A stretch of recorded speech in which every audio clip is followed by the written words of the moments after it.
Welcome to City Week, ladies and gentlemen. I am your host, Alton West. Today I will have guests on from the District 4 Health, and also I have a guest on from the Marine Corps League talking about Toys for Time. So stay tuned for those interviews coming up in just a moment.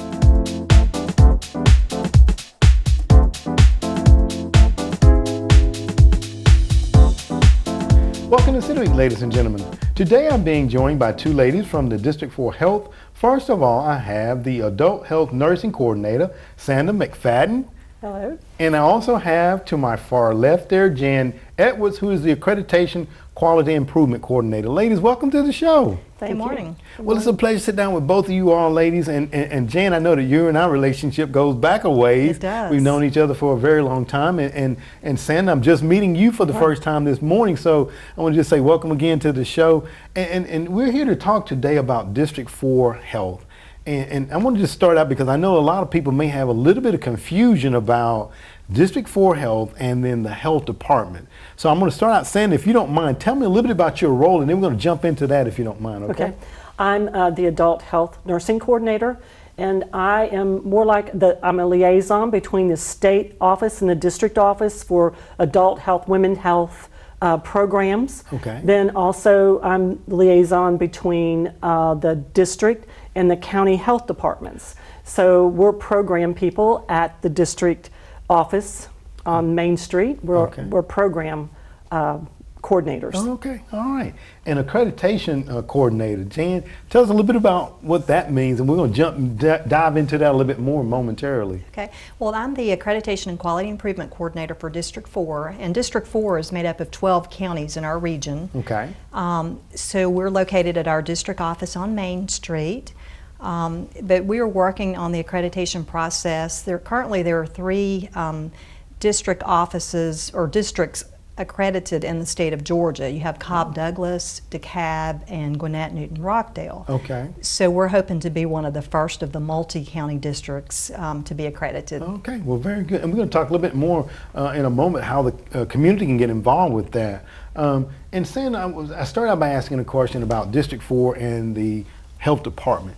Talk a little bit about the difference and then how those departments work together, because I think there's a little bit of confusion in the community. So help us to clear that up. At the district office, you'll have the program coordinators, the ones that actually run the programs that public health offers. Like for me, it's women's health. We have children's coordinators there that run several of the children's programs. We have Babies Can't Wait and Children's First and Children's Medical Services. Those are all programs, and they are run at the district office. Okay. There's no clinical services at the district office. Okay. There's only the program people. Of course, our health director and our director of nursing all are housed at the Main Street, new building at the Main Street. Okay. The health departments are situated in each of our 12 counties, and they provide the clinical services there.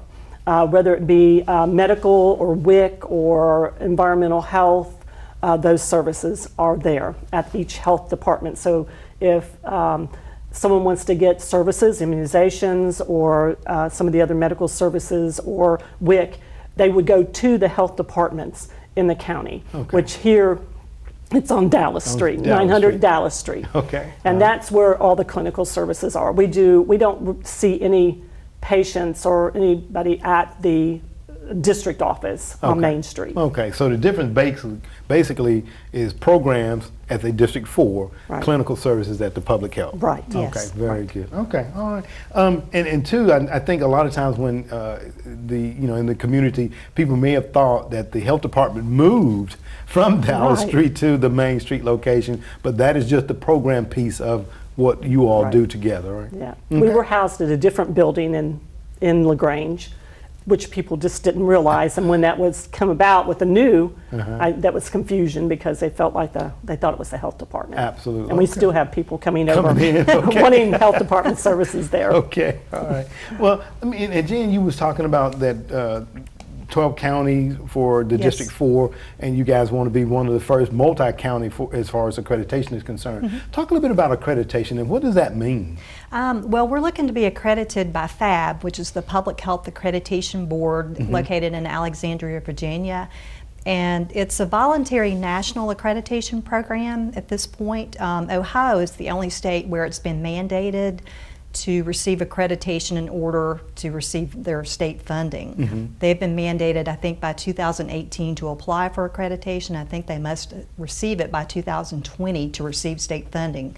So we feel like that a lot of the funding is probably going to be tied back to accreditation status. So we really want to be on board early on to reach this. Okay, all right, well, very good. And I know that I was down at you all's office, had a very good visit with Jan, and I won't start naming names, Dr. O, and people need to, can people come in? I know there's not services provided, but if someone wants to come in and just to kind of visit and know a little bit more about the District 4, is that an opportunity, ladies? Yes, certainly. They could just come to the front desk there and sign in at the front desk. Our WIC staff is located there, the WIC call center. Okay. And they would just let them know they're there to visit, and someone would be happy to give them a tour of the building and talk about the programs. Okay. Right. Well, We have very people pop in from time to time. good. Like I did that day. when I Yeah, was there. we're certainly always glad to talk to everyone. Okay, Yes. well, very good.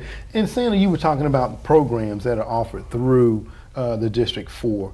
Now, let's say someone just kind of popped in there and they needed to be more at the health department side. Referrals. How do y'all treat referrals, if you don't mind?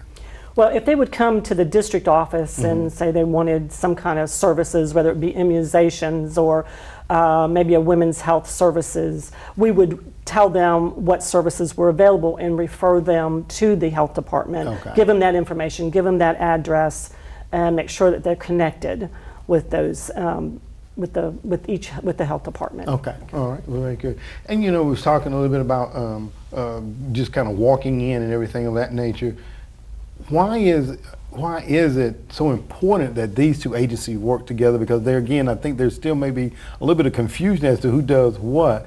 And you're talking about programs, and I think you all offer various programs throughout the year, certain types of programs. Can you speak a little bit about that? Yes, we have children's programs that we offer, which is we do health screenings, and that would be like your well checks at the doctor's office. We offer those. We do the hearing, vision, dental, which is required at the school, and those. We have a program called Children's First, which is 0 to 5-year-olds. And what they do is they come to the health department, the nurses assess them as a family and give them resources in the community that they feel that's needed for that family. And then we do a developmental assessment on that child to see how they're developmentally developing. And then there's referrals that can be made. And that's to some of our other programs, which is one is Babies Can't Wait. They do the physical therapy, the speech therapy, the occupational therapy, but they will evaluate that child, come into that child's home, with the parents, and teach them how to get that child back up and on track as it should be. Then we also have the children's medical services.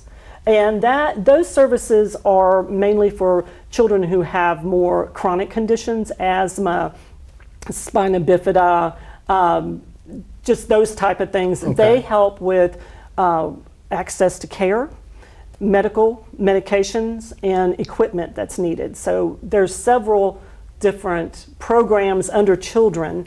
We also have the early hearing intervention and detection program, which the hospitals are involved in that. They test the children, the infants, when they're born, for hearing. And if they refer, which is, maybe failed that hearing test, we have a program that operates and follows that child to make sure that child gets to an audiologist. And then also, if there is a hearing issue, the goal is to get hearing aids on them by 6 months old, so that they can go ahead and continue that brain development and not miss any of that. So that is part of the children's programs. Okay, so important. So many programs, and our time just escapes. So I'm going to have to invite both you ladies back because we have two very important pieces of what you all do, the accreditation side, plus the program side, and they definitely want to make sure that our community is fully aware of those programs that you all offer, and as well as being involved with accreditation. Talk a little bit about the steps, Jan, for accreditation, if you don't mind. Well, it's a long process. There are 7 steps to it, and we're in the preparation stage, which is probably your longest stage. Right now we're writing a lot of plans, our strategic plan, workforce development plan, performance management system. One big thing that we're working on that takes a lot of the community information into account is the community health assessment, community health improvement plan. So we've done a lot of surveys in all of our counties over the past year.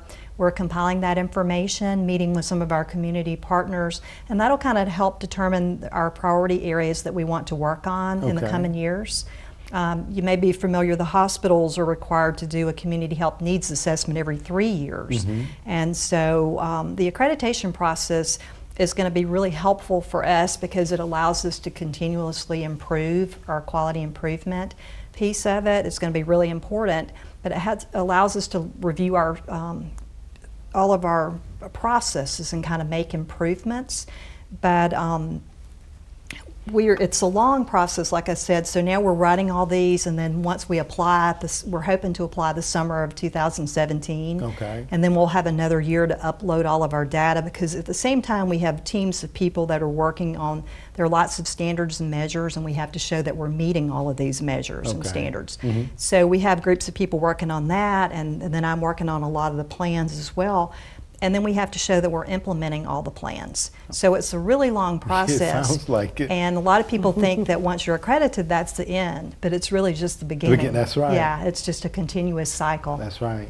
Now let's talk a little bit about the public, because you're writing policies and various things. We are. How can the public get involved, or is there an opportunity as we close out? Well, we offered the surveys that we had 400 from each of our communities, our 12 counties, to have people's input. And so we'd certainly like to hear from people if they have issues and there's things that they're interested in. They can certainly email us or contact us at the district office. We'd love to hear from people and hear what their concerns are. But community involvement and community collaborations are going to be really important with the accreditation process. So we're getting involved in a lot of our programs in the various counties. But Family Connections is one of the ones that we're heavily involved in. We're also involved with the hospital for their needs assessment steering committee. So we'd love to hear from the public. Okay, very good. Ladies, if y'all don't mind, our time is gone, but give them your contact numbers if someone was watching and wanted to ask more questions about programs or getting involved with accreditation. So if you don't mind, give them your contact information. Okay. My phone number is 706-298-7746. Okay. All right. Okay, my contact number is 706-298-7737. Okay, all right. Well, ladies, I definitely want to have both of you all come on again, Sandra to talk about programs, and to Jan to talk about how the accreditation piece is moving along, and how the community can continue to be involved in it, and to learn more about our District 4 health services here in LaGrange, okay? So, ladies, thank you both for being on the show today. Thank you very much. All right. Ladies and gentlemen, stay tuned for more City Week in just a moment.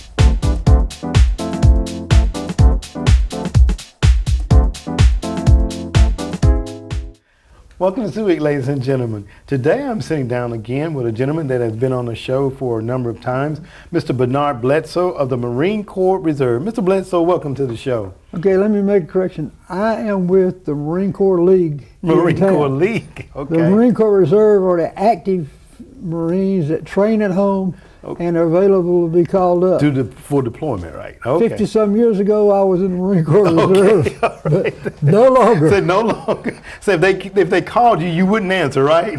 Well, I would come, but I think I would probably be in what they laughingly call the 9th and K.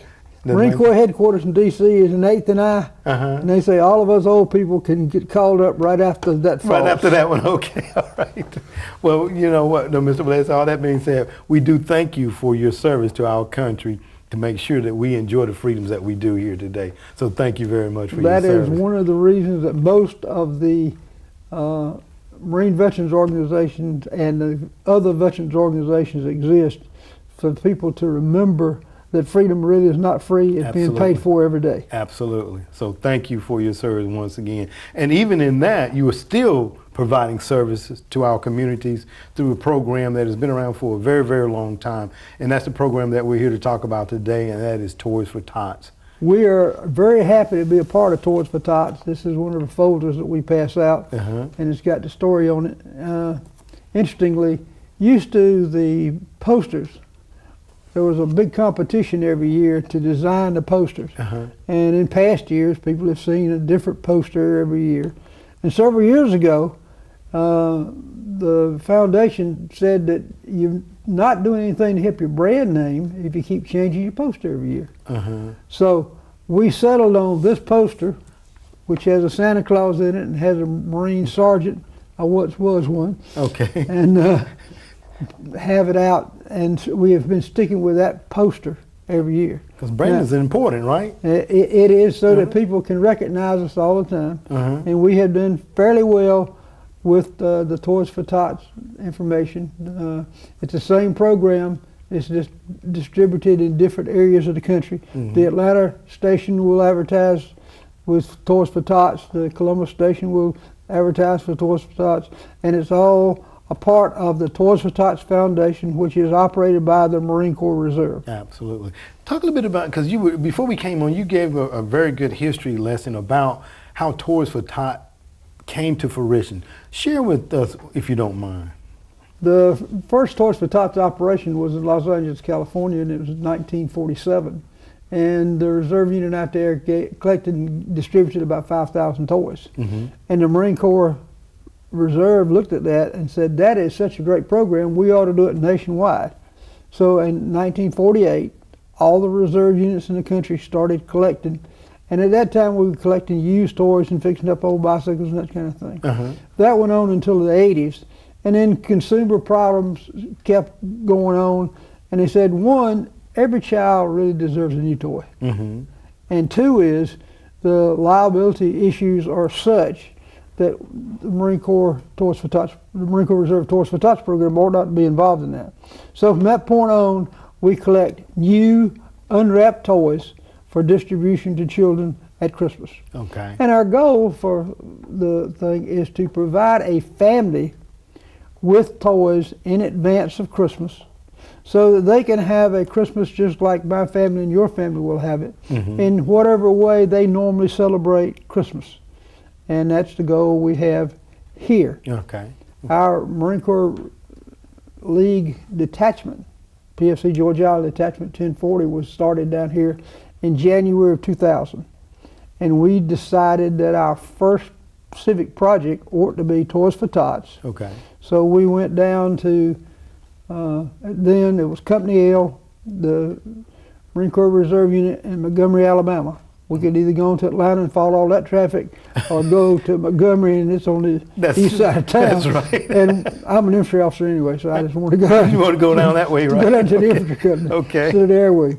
But they worked with us until 2013. Okay. And at that time, there again fewer reserve units throughout the country, and the reserves said they could only go out for about 50 miles. Okay. And we were way young enough further than 50 miles from anybody. Yes, we are. So we became what is known as a local community organization. We work directly with the Toys for Tots Foundation, and we continue to do the same thing which is serve Troup County. Okay. Now, we recognized when we started up that the Salvation Army, the Empty Stocking Fund of LaGrange, the Empty Stocking Fund of Hogansville were doing an outstanding job of distributing, screening families, and getting toys to needy children here in our area for decades. And we didn't think we could do a better job than those people. So we went to them through the United Way and asked, can we give you all the toys that we collect, and you serve more children in our area? And we have continued to do that. This is our 17th year. And over the last several years, those organizations have distributed to children about 1,700, 1,800 children each year. Each year. Oh, Somewhere in my. that ballpark. Well, very good. And and I know that you, and I don't want to start naming the names, I know Mr. Bill Newman, who works down at City Hall, is a part of your battalion as well. And I know that we set out boxes in City Hall. We do. Talk about some of the other locations that boxes will be placed that people can donate. They had a group working on boxes yesterday, trying to get them ready to go out. Okay. And that and all the other work is done by the Marine Corps League members. Okay. It's done at their expense. This is a better than 100% pass-through, because in addition to turning over every toy we get, we also donate toys individually and collectively. Okay. So, yeah, we will have boxes in a lot of businesses. We will have boxes in a lot of manufacturing facilities. Okay. Where you've got a big cluster of folks like Kia, they do a great job, and Kia suppliers do a great job of supporting this operation. We also have boxes in the fire stations. Okay. Whether they're city, county, fire stations, they will be there. Now, the nice thing about fire stations is most everybody knows about where they are, who they are, can find one. That's right. And if they're not there, just put it on the front porch. Just drop pick it off up anyway, when they come right? back to the call. That's right. We also got something going with them that we've been doing the last several years in conjunction with Walmart. We will be with the public safety people in our area collecting at Walmart, and we'll do it on, I think my dates are right, we'll do it on Saturday and Sunday, the 3rd and the 4th, and we'll do it on Saturday and Sunday at Walmart on the 10th and the 11th. Okay. Now, we're going to have at various times people from the fire department, people from the county fire department, from the city fire department, people from the LaGrange Police Department, from the Sheriff's Department. They've all agreed to work with us. Okay. And the coordinator for all this is Senior Trooper George Cotton, State Patrol. State Patrol is sponsoring Toys for Tots statewide, and George and the people locally do a great job, and George is just sort of the coordinator. He seems to know most everybody in town. Absolutely. I know George. Absolutely. And we're happy to have them, so they will be down there with us. And the deal is, if they get a call, they leave. And we have that happen. That's right. Duty calls, the fire truck starts go. moving and goes out and comes back when he can. Okay. But we should have a lot of involvement in that, and we get a lot of community involvement and that sort of thing. Well, very But good. you can go to the police department, you can go to the sheriff's department, you can go to fire departments, and you'll see boxes, and you will see most of the boxes will have this picture on it. The new boxes for this year. And we try to recycle boxes. Okay. So we try to keep the cost down by only replacing those boxes that are just wore out and look too bad to use again. But this happens to be the 100th anniversary of the Marine Corps Reserve program. And they sent us out some boxes this year that have 100th anniversary, and we decided not to put a poster on top of those. We're going to advertise for just the for the Reserve. Okay. Just on those few boxes. So if you see one, it really belongs to us. It belongs to you guys. But they'll have a sticker on it, and the sticker will say, that the PFC George Island Detachment is the local community operation. It will say that we are going to try to pick the boxes back up sometime between the 9th and the 15th. Okay. It says that the distribution will be starting the next week with the Salvation Army, Okay. the LaGrange Empty Stocking Fund, which is being handled by LaGrange Personal Aid, the Hogansville Empty Stocking Fund, which is done by the Hogansville Pilot Club, all volunteers. Okay. And they have been taking applications since early October, and they'll do it again next year. So, since early October, so get out early is what you're saying. If a family will come in and qualify, we will try to have age and gender specific toys allocated for them to pick up about the 19th, 20th, 21st in that ballpark, just before Christmas, so that they can have a Christmas like everybody else. Absolutely, very good. Now, and all very good, and you guys, and I know that you've been involved with it for a very, very long time. Now, if there was someone that's listening to Mr. Bledsoe and they want to make a monetary donation, can they do that, and who do they make it out to, if so? Well, they can make a donation two ways. Okay. They can make a donation to Toys for Tots. Okay. And they can get it to any of our members, or they can give me a call, 706-882-7611. and I'll meet them and pick up the check. So you pick it And up. what we do with those checks is all those checks are Federal Express to the collection point for the foundation. Okay. And within a couple of days, that money is put on a credit card for us. For We the have two-count a area. Toys for Tots credit card. Okay. And then we will go to the store and spend that money. Okay. Now, All right. some people are funny and do not want to make donations to any national, no matter what. Uh-huh. No matter what to say. If they want to make a donation to the PFC George Island Attachment 1040 Marine Corps League, Uh-huh. then all the donations we get during November and December go to buy toys. Okay. Now, All there's a right. reason we do that too. The Toys for Tots program is designed to deal with all the children that can, as many as they can, and we can't buy anything with Toys for Tots money that costs more than $30. Okay. That's so the limit just your on that. max. Okay. So that means we can get the most toys for the money. Absolutely. But okay. we like to try to buy a few bicycles every year too. Every year. All right. And so what we do with the money that we have, plus some more we kick in from our barbecue sales and those kinds of things, Okay. is we go take a look at what's been donated. And a lot of people will donate bicycles. Mhm. And then we buy bicycles for small children. And we can buy 10 or 15 bicycles to add to it. So somebody has a special Christmas. Okay. Now, we don't buy any big bicycles Just for the small. one. because Okay. the little ones are somewhere between $70 and $100, and there's a Oh. limit to how far we go with that. Absolutely. But we try to do that with local money so that we can have a few special gifts. And, Okay. and where they go is strictly up to the distribution agencies, Okay. and we're just happy to provide the toys. Well, Mr. Bledsoe, you know, our time always escapes us because you're so full of information, and it's for a very worthwhile call. So again, I just want to thank you for coming on today and make sure that our viewing audience know that there will be many drop-off points around in the city of LaGrange, the county. So make sure to get your donations out there. Mr. Bledsoe, thank you for being on the show today, And, okay? and I just want to make sure that people know I'm just the front man of this thing. Uh-huh. If it wasn't for the All community of it. support, we would not be able to have this program. If it wasn't for the active work of the Marines picking up and doing what they do, and they enjoy doing it, by the way. Absolutely. And if it wasn't for the Salvation Army, the Empty Stocking Fund of LaGrange, the Empty Stocking Fund that have been doing such a wonderful job, we wouldn't enjoy such a good reputation. And it is just an honor to be a part of that. Well, thank you very much for being on the show today, sir. All Thank right. you. All right. Ladies and gentlemen, stay tuned for more City Week in just a moment.